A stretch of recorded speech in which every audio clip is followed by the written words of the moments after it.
Hello guys, I hope you are doing well. Today we will talk about how to fix or how to solve the problem of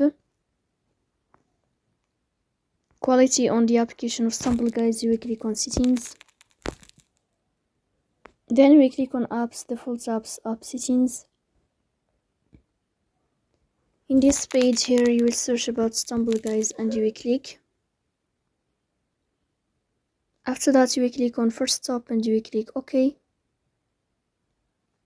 Then you will enter to the window of storage.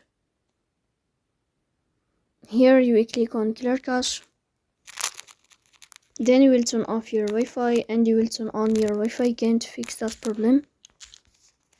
So that's all. Don't forget to support us by like and subscribe. See you next time in another video, and thank you for your watching and your attention.